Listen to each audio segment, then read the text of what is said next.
হে মুসলিমরা, আর কতকাল এরম অন্ধকারে ডুবে থাকবা? অন্ধকারে কেমন থাকবা?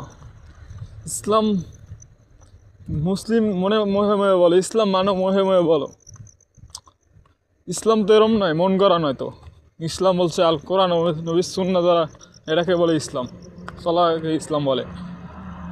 মন করা চলে থেকে ইসলাম কেমন হয়ে বলে?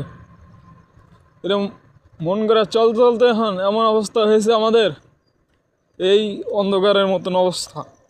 যেরকম এখন সব দিকে অন্ধকার, আমরা অন্ধকারে হাবুডুবু খাচ্ছি।